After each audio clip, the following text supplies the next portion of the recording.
Earlier from when the London bus was set on fire and a number of vehicles were also set ablaze. Well, David Lammy, the MP for Tottenham, has released a statement with regards to the violence that has happened this evening, saying, having spoken with IPCC, local police and Duggan family, he said, the scenes currently taking place in our community are not representative of the vast majority of people in Tottenham.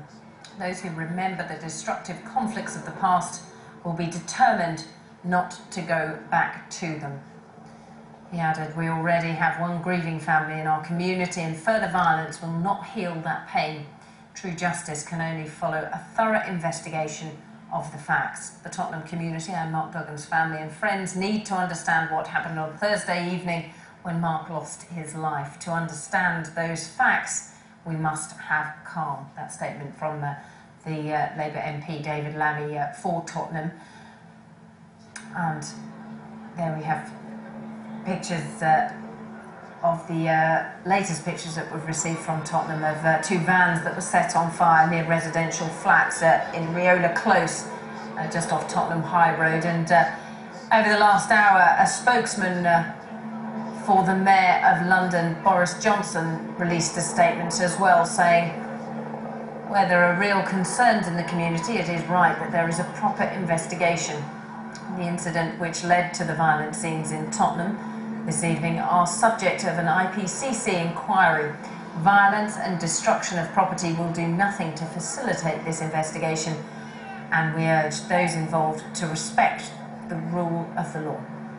A former riot squad officer, Graham Wetton, told Stephen Dixon how the police will be trying to contain the situation.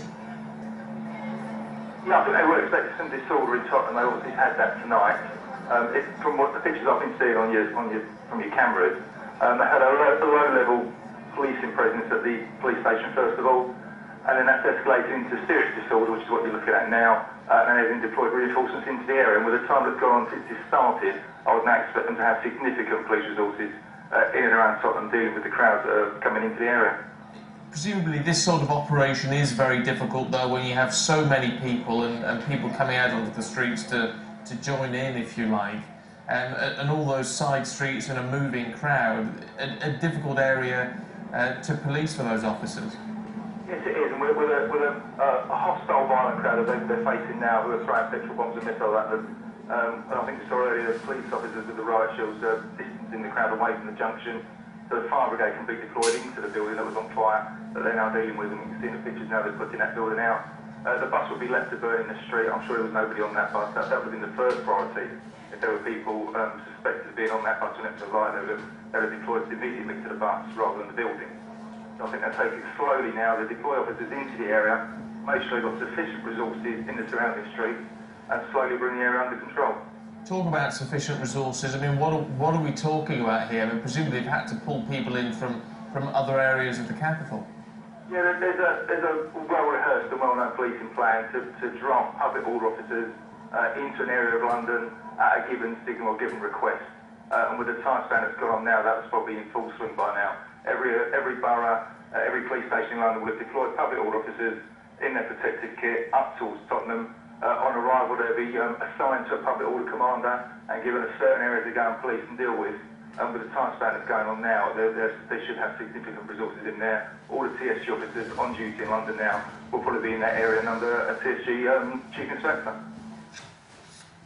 So there we have scenes from earlier in Tottenham High Street as a London bus was set on fire. A number of vehicles were also set ablaze. Properties, residential and shops have been looted. We've been getting reports from residents that they've had to evacuate their homes, some of them in the nearest to the violence because they've had their homes broken into and items stolen from their homes. So there we have scenes from earlier in the evening, and all the police vans that have been deployed have been sometimes greeted by people throwing missiles at the police vans as they've made their way along Tottenham High Road. Well, earlier, Commander Stephen Watson, who's responsible for the northeast of the capital, joined us earlier to tell us more about the police operations in Tottenham.